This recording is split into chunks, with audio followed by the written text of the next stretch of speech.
আমরা সম্প্রতি খেয়াল করেছি গত কয়েকদিন থেকেই ইনকিলাব মঞ্চের উদ্যোগে শাহবাগ মোড়ে শহীদ হাদি হত্যার বিচারের দাবিতে কন্টিনিউয়াসলি তারা অবস্থান কর্মসূচি পালন করছেন এবং সরকারের কাছে যে শান্তিপূর্ণ দাবি দেওয়ার বিষয়গুলো আছে সেগুলো নিয়ে তারা কথা বলছেন।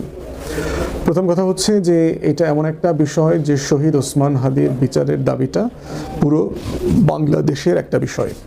এখানে দল মত রাজনৈতিক ধারা ডান বাম মিলে সব একাকার হয়ে গেছে এবং আমরা সম্প্রতি দেখেছি যে পুলিশের যে ডিএমপি কমিশনার আছেন ওনার অফিস থেকে বলা হয়েছে যে হত্যাকারীরা যারা দুইজন প্রাইম সাসপেক্ট তারা এখন ভারতে আছে।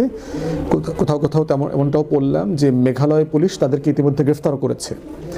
এখন গ্রেফতার করার বিষয়ে বাংলাদেশ সরকার এর পরবর্তী কী করছে, এক্সট্রাডিশন ট্রিটির মাধ্যমে তাদেরকে ফিরিয়ে নিয়ে আসার চেষ্টা করা হচ্ছে কিনা সেই বিষয়গুলো আমরা এখনও জানি না।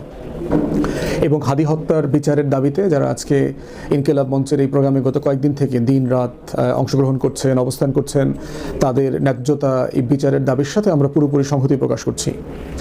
তবে এখানে কয়েকটা বিষয় পূর্বের অভিজ্ঞতা থেকে বলছি আর কি, আমার যে প্রিয় অনুজ সহযোদ্ধারা যারা আছেন তাদের জন্য। প্রথম কথা হচ্ছে যে এটা খুব গুরুত্বপূর্ণ একটা মোড়। আমরা শাহবাগ আন্দোলন যখন হয়েছে আমরা কিন্তু বারবার এই কথাটা তখন বলেছি যে একটা ন্যায্যতার প্রশ্নে অন্য কোনো অন্যায্যতা তৈরি করা যাবে না।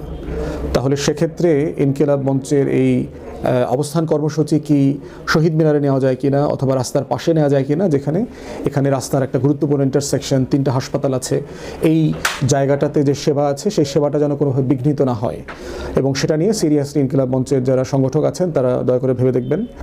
দ্বিতীয় কথা হচ্ছে যে সরকারের জায়গা থেকে জানা যায় ইনকিলাব মঞ্চের পক্ষ থেকে অথবা ইনকিলাব সেন্টারের পক্ষ থেকে যা দাবি জানানো হয়েছিল যে 1 দিন 2 দিন 3 দিনের মাথায় যদি যারা দায়ী তাদেরকে গ্রেফতার করে বিচারের মুখোমুখি না করা হয় তাহলে তারা সরকারের যারা ঊর্ধ্বতন কর্মকর্তা আছেন তারা পদত্যাগ চাইবেন। এবং সেই হিসাবে আমরা দেখলাম যে যিনি স্পেশাল এইড ছিলেন স্বরাষ্ট্র মন্ত্রণালয়ে সে পদত্যাগ করেছেন।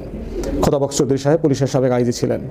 কিন্তু গুরুত্বপূর্ণ জায়গা যেটা, যাদের ব্যর্থতা এখানে গুরুত্বপূর্ণ সবচেয়ে বেশি প্রাইম জায়গা, সেটা হচ্ছে স্বরাষ্ট্র উপদেষ্টা এবং সচিব, যারা সিভিয়ারলি পুলিশিং করতে ব্যর্থ হয়েছেন এবং এই ডিপার্টমেন্টে শৃঙ্খলা নিয়ে আসা, এই ডিপার্টমেন্টের জন্য সরকারের পক্ষ থেকে যে দায় নেবার কোনো চেষ্টা আমরা দেখি নাই। সেখানে একমাত্র প্রফেশনাল অফিসার ছিলেন হচ্ছে আসলে খোদাবক্স চৌধুরী। তাকে আসলে বলির পাঠা বানানো হয়েছে যে তাকে এখান থেকে সরিয়ে অন্য ডিপার্টমেন্টে নেবার চেষ্টা করা অথবা অন্য কোনো একজন উপদেষ্টাকে এনে এখানে দায়িত্ব দেবার চেষ্টা করা। মানে সিরিয়াসলি এটাকে ইউনূস সরকারের যে দুর্বলতার জায়গাগুলো আমরা বারবার বলেছি যে ব্যর্থ লোকদেরকে পদ থেকে না সরিয়ে এই এদিক সেদিক করা অথবা রেখে দেওয়া অথবা রিলাক্টেন্স শো করা, কিন্তু equally at the same time একই রেজাল্ট প্রত্যাশা করা।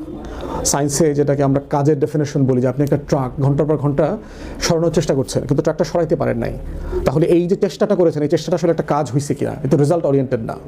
তো সে জায়গায় স্বরাষ্ট্র উপদেষ্টা এবং তার পুরো টিম সিভিয়ারলি ফেল করেছে আমাদের এই অন্তর্বর্তীকালীন সরকারের এবং গণ অভ্যুত্থানের আকাঙ্ক্ষা ডেলিভার করবার জন্য।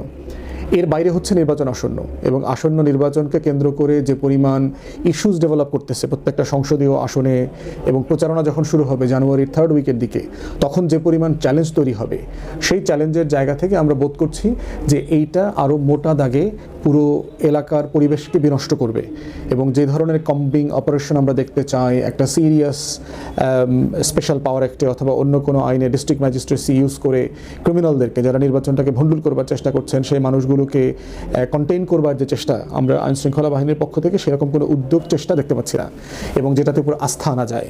আমরা অন্তর্বর্তীকালীন সরকার এবং নির্বাচন কমিশনকে এই জন্য বারবার বলেছি যে এই বিষয়গুলোতে সিরিয়াসলি অ্যাকশনে যাওয়া দরকার এবং দায়িত্বশীল আচরণের বন্দোবস্ত করা দরকার, যেন যারা আমরা নির্বাচন করব রাজনৈতিক দল কর্মী এবং ভোটাররা আস্থা পান যে আসলে এই সরকার একটা নিরাপদ পরিবেশ তৈরি করতে পারছে।